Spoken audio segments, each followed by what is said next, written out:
오늘은 디모데전서 2장의 말씀을 중심으로 일평생 불안하게 살고 싶으면 절대 기도하지 말아라. 일평생 불안하게 살고 싶으면 절대 기도하지 말아라 라는 제목의 말씀 전하고자 합니다.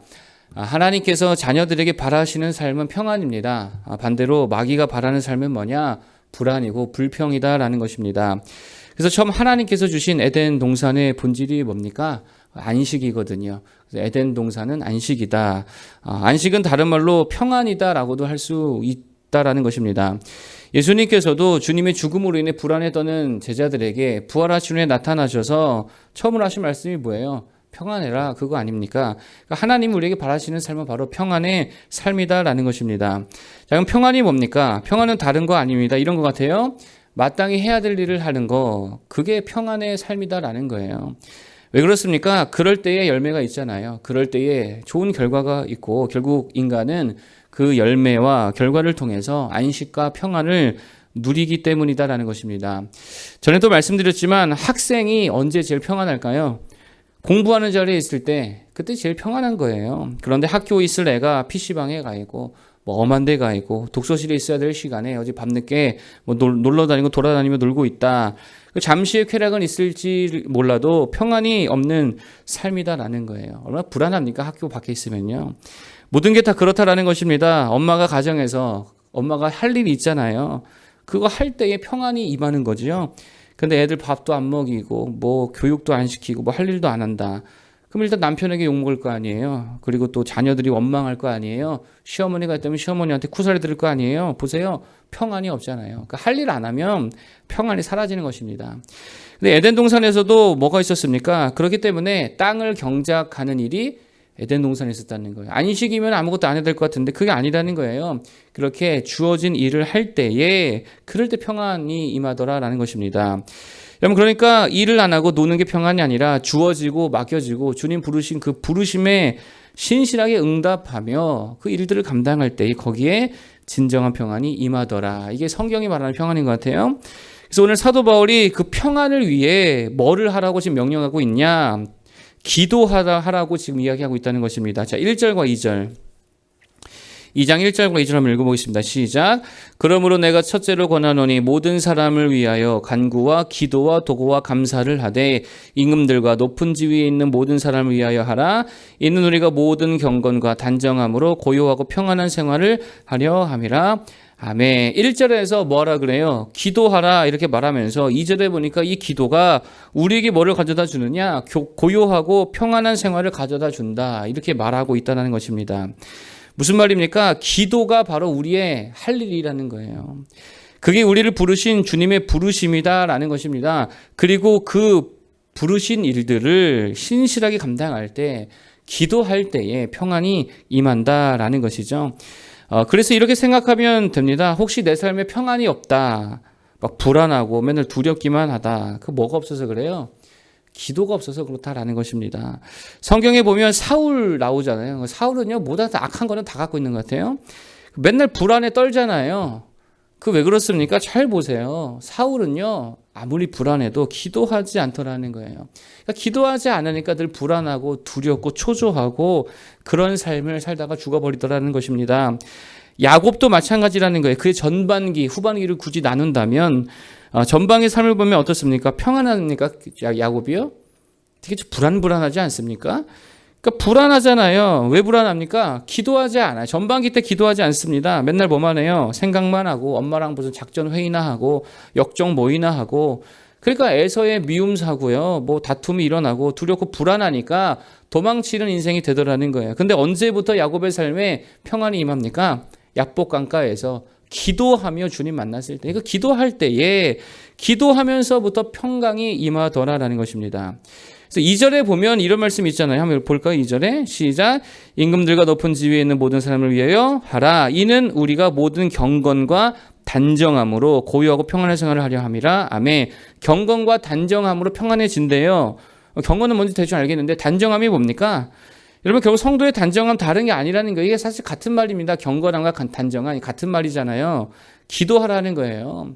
이런 단정이란 말의 원어를 제가 한번 찾아봤습니다. 헬라어로 셈노테스 이렇게 얘기하더라고요. 이게 무슨 뜻이냐면 존엄함, 정중함, 존경 뭐 이런 뜻이래요.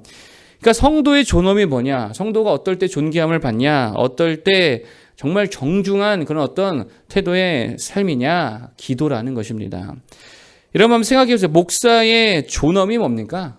언제 목사가 존엄한 존재가 되죠? 잘 생각해 보세요. 기도할 때입니다. 여러분 보세요. 목사가 기도도 안 하고 맨날 무슨 전략만 짜고 무슨 회의만 하고 무슨 뭐 맨날 축구나 하러 다니고 뭐 놀러나 하러 다닌다. 존엄이 없지 않습니까? 그냥 일만 주구장창한다. 존엄이 없잖아요. 존엄이 없으니까 존경이 안 되죠. 기도 안 하는 목사도 존경이 됩니까? 안 되잖아요. 목회가 될 리가 없다는 거예요. 근데 정말 기도하는 목사님이다. 아, 우리 목사님은 기도하시는 분이다. 그럼 어때요? 존엄이 있지 않습니까? 그럼 존경이 되고요. 목회가 잘 된다는 거예요. 목사만 그렇습니까? 가정의 아버지, 어머니도 마찬가지죠. 어떤 아버지가 존엄합니까? 어떤 아버지가 존경스럽습니까? 기도하는 아버지 아니에요? 주일에도 말씀드렸잖아요. 의사 표현을 뭐로 하자? 기도로 하자. 근데 맨 의사 표현을 자기 원망으로 하고 분노로 하고 짜증으로 하고 불평으로 하면 보세요. 존엄이 어디 있습니까? 아버지가 맨날 짜증만 낸다. 엄마가 맨날 짜증만 내고 분노만 하고 막 다 때려 부순다. 존엄이 없잖아요. 존경이 안 되잖아요. 그 원망만 나오죠. 그런 가정이 잘 될 리가 없다라는 것입니다. 그러니까 뭐가 없어요? 평강이 없는 거예요. 그래서 성도의 단정이 뭐냐? 기도라는 것입니다. 우리 삼손 봤는데 단정합니까? 아니면 이렇게 좀 불량합니까? 불량하지 않습니까? 그 왜 그래요? 기도하지 않으니까 되게 양아치 같은 모습이 나온다라는 거예요. 정말입니다. 기도하는 성도 되길 바랍니다. 그러면요 이렇게 존엄이 따라와. 영적 존엄이 따라오고요. 존경이 따라옵니다. 그리고 그런 것들이 따라오면 결국에는 뭐가 임하냐? 성령께서 주시는 평강이 임하게 될 줄로 믿습니다. 기도를 통해 평강을 누리는 모두 되기를 축복합니다. 자, 그럼 두 번째 토픽, 무엇을 위해 기도해야 되느냐라는 거예요. 자, 2절에 뭘 위해 기도하래요? 임금들과 높은 지위에 있는 모든 사람을 위하여 기도해라. 무슨 말입니까? 이웃을 위해 기도하라는 거죠. 관계를 위해 기도해라. 이렇게 볼 수 있다는 것입니다. 누가 그런 말을 하더라고요. 이게 꼭 그분의 꼭 맞는 말은 아니겠지만 이런 뉘앙스였어요. 자기 주변의 사람을 위해 일하는 사람은요, 그 정도 크기만큼의 리더자가 된다는 거예요. 그러니까 가족만을 위해 일하면 가족의 리더 정도 된다 이거죠. 자, 그런데 더 넓혀서 가문을 위해 일하면 가문의 리더가 되고, 학교를 위해 일하는 자가 되면 학교의 리더가 되는 거고요. 그 정도 크기가 되는 거고요. 교회를 위해 일하면 교회의 리더, 그 정도를 품을 수 있는 리더가 되는 거고, 국가를 위해 일하면 뭐가 되는 거예요? 국가 지도자가 된다라는 것입니다. 그게 그 사람의 역량이고 영향력이고 그 사람의 그릇의 크기라는 거예요. 근데 하나님이 오늘 뭘 위해 일하라고 합니까? 뭘 위해 기도하라고 합니까? 모든 사람을 위해. 이게 무슨 말이에요? 이게 하나님이 우리에게 기대하시는 바라는 거예요. 더 넓은 영역의 리더가 되라. 기여하고 쓰임받고 열매 맺어라. 그런 거 아니겠습니까? 그래서 정말입니다. 그리스도인들은요, 기도의 분량과 범위를 좀 더 이렇게 좀 넓혀야 된다는 거예요. 맨날 그 자기 위해 기도만 하고, 기도 제목 내놓으라 하면 맨날 건강 위해 뭐 그런 거나 내고, 뭐 나만 위해 기도할 게 아니라 나아가 우리를 위해 기도하고, 나아가 너를 위해 기도하고, 나아가 너희와 그들을 위해서까지 기도해 줄 줄 아는 사람이 되어야 된다는 거예요. 그러면 정말입니다. 그 수준만큼 커지고요, 넓어지고요, 성장하고 쓰임 받을 수 있다라는 거예요. 여러분, 교회에서도 그런 거 아닙니까? 결국 누가 진짜 리더가 됩니까? 그 사람 아무나 세운다고 다 리더 되는 것 같지 않습니다. 정말 기도하는 사람의 리더가 되더라는 거예요. 여러분, 찬양팀을 위해 기도하는 사람이 뭐가 돼요? 결국 찬양팀 리더가 됩니다. 왜 그래요? 생각해 보세요. 기도를 하니까 비전이 생길 거 아니에요. 우리 찬양팀을 위해서 하나님의 비전이 이거구나. 또 기도하니까 한 사람 한 사람에 대한 관심이 생기잖아요. 왜냐면 그 한 사람을 위해 기도하니까 사랑도 생길 거 아니에요. 애정도 생길 거 아니에요. 그게 뭡니까? 그게 리더의 모습 아니에요. 그러니까 기도하면 리더가 되는 거예요. 근데 뭔 얘기를 해도 맨날 지 얘기밖에 안 하고 지밖에 모른다. 인격이 그렇게밖에 고착화 안 된다. 절대로 리더가 될 수 없다라는 것입니다. 이거 어디 가서 방해나 안 하면 감사한 거죠. 뒤집어서 생각하면 이런 거예요. 어디 리더 자리에 내가 앉았다, 맡았다. 그럼 무조건 뭐부터 해야 됩니까? 기도부터 해야 되는 거예요. 리더는 다른 거 아니에요. 기도부터 하는 게 리더라는 거예요. 내가 세상에서 어디 뭐 사장이다. 그럼 사원들과 회사를 위해 뭐 해야 돼요?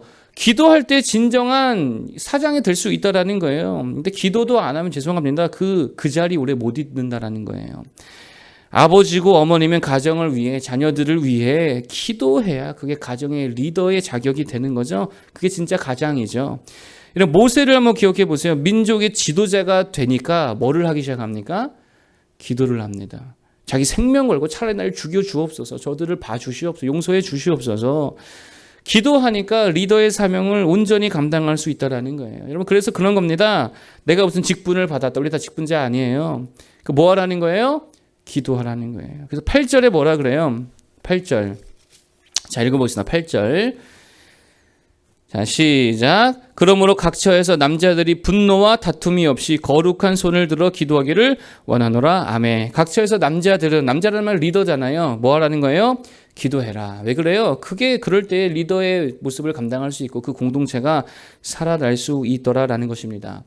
좀 아까 기도하면 뭐가 임한다 그랬습니까? 평안이 임한다 그랬잖아요. 그러니까 답이 딱 나오잖아요. 기도하는 리더가 될 때에 그 리더는요, 그가 속한 공동체에 뭐를 가져다 주더라? 평강을 가져다 주더라라는 것입니다. 그런 리더로 쓰임받는 모두 되기를 축복합니다. 마지막 세 번째, 그러면 기도의 태도가 뭐냐? 어떤 태도로 기도해야 되느냐? 방금 읽었던 8절 다시 한번 읽어볼까요? 8절. 시작. 그러므로 각 처에서 남자들이 분노와 다툼이 없이 거룩한 손을 들어 기도하기를 원하노라. 아멘. 어떻게 기도하래요? 거룩한 손을 들고 기도해라. 이렇게 말하죠. 손 들고 기도해라. 무슨 말입니까? 힘 빼라는 거예요. 힘 빼라. 손에 들고 있는 거 내려놓으라. 손에 들고 있는 힘 다 빼고 그저 하나님 앞에 손 들고 항복하는 마음으로 기도해라. 무슨 말입니까? 이런 겁니다. 일할 때 리더들, 뭐 남자들 일하는 사람들은 아니에요. 일할 때 자꾸 손으로 일하려 하지 말고 뭘로 일해라? 기도로 일하라는 거예요. 그래서 분노와 다툼이 없이 이렇게 얘기하잖아요. 무슨 말입니까? 여러분, 손으로 일하는 사람의 특징이 뭐냐? 자기 힘 갖고 일하니까 자꾸 뭐가 일어나요? 다툼이 일어납니다. 막 자기 막 그 힘 뜻대로 안 되니까 분노가 일어나고 화가 일어나잖아요. 그러니까 기도하지 않는 리더는 딱 보면 알아요. 앞에서 이끌어갈 때 화내요. 자꾸 짜증내요. 그 왜 그렇습니까? 기도하지 않기 때문에 자꾸 다툼과 분노가 일어나더라라는 것입니다. 그러니까 그렇게 자기 손으로 자기 힘으로 일하지 말라는 거예요. 뭘로 일해라? 무슨 꼼수로 일할 게 아니고 기도로 일하라는 거예요. 여러분, 그래서 무슨 위기를 만나면 자꾸 손이 바쁜 사람들이 있습니다. 자꾸 힘을 주는 사람들이 있습니다. 그거 아니라는 거예요. 그럴수록 손에 힘을 빼고 하나님 앞에 온전히 높이 들고 기도에 바쁜 사람이 되어야 될 줄 믿습니다. 여러분, 생각해 보세요. 출애굽한 이스라엘 백성들이요, 홍해 바다를 만났잖아요. 그 손으로 그거 퍼내면 퍼집니까? 안 될 거 아니에요. 그러니까 손으로 하는 게 아니에요. 근데 모세가 뭐 합니까? 기도합니다. 기도했더니요, 홍해가 갈라지더라는 거. 뭐 이런 예가 너무 많이 있죠. 예수님이 오병이어 기적을 어떻게 일으키십니까? 손으로 막 만들어 가지고 나눠주는 게 아니잖아요. 뭐 하셔죠? 기도하시잖아요. 그랬더니 5,000명 먹고도 남고. 에스더가 미모로 구원한 것 같아요? 미모로 일한 것 같아요? 아니에요. 뭘로 일합니까? 읽어보면 금식하며 기도할 때에 역사가 일어나더라는 거예요. 다시 말해 어떤 태도로 기도해야 됩니까? 이런 거죠. 기도가 제일 강력합니다. 이게 우리 믿음의 고백이 돼야 되는 거. 하나님, 기도가 제일 강력한 것입니다. 이게 우리의 마인드셋이 돼야 되고 태도가 돼야 된다는 거. 기도가 우선입니다. 기도가 제일입니다. 이러면서 기도하며 달려들어야 된다는 거예요. 우리 잘 아는 말씀이 있죠. 너는 내게 부르짖으라. 그러면 내가 내게 응답하겠고 네가 알지 못하는 크고 은밀한 비밀한 일을 내게 보이리라. 무슨 말입니까? 기도하면 내가 다 예상할 수 없었던, 내가 가지고 있지 않은 그 놀라운, 기대할 수도 없었던 것들이지만 그러나 놀라운 큰 힘과 능력으로 하나님이 일해 주시더라. 뭐가 제일 강력하다는 거예요? 기도가 제일 강력하더라는 거예요. 여러분, 구약에 그런 어떤 메타포들이 좀 있죠. 기도원 300용사가 뭘로 미디안을 이깁니까? 횃불로 이겨요? 나팔로 이겨요? 플러스 뭐 합니까? 함성 지르잖아요. 이거 뭐 하라는 거예요? 이게 의미가 있거든요. 상징적 의미가. 기도의 함성을 질러라. 뭐 그런 뜻 아닙니까? 또 여호수아 백성들이 여리고성 무너뜨릴 때도 뭐 돌잖아요. 그 도든 게 힘이 아니죠. 돌고 나서 뭐 하라는 거예요? 함성을 지르잖아요. 기도의 함성을 팍 지를 때에 하나님이 마지막 활용점정 놀랍게 일해 주시더라라는 것입니다. 승리의 비결은 다른 거 아닙니다. 기도하는 성도가 반드시 승리하게 되어 있다라는 것입니다. 그 태도로 살아가는 우리 모두가 되기를 축복합니다. 세 가지 말씀드렸습니다. 첫 번째, 기도해라, 평안해진다. 두 번째, 기도를 넓혀라, 리더가 된다. 세 번째, 어떤 태도로 기도해야 되느냐? 기도가 가장 강력한 승리의 비결입니다. 그 믿음의 고백 가지고 그 태도 가지고 기도해라. 그러면 정말 놀라운 일들, 평강의 일들, 또 쓰임받는 귀한 일들이 우리에게 일어나게 될 줄 믿습니다. 기도하겠습니다.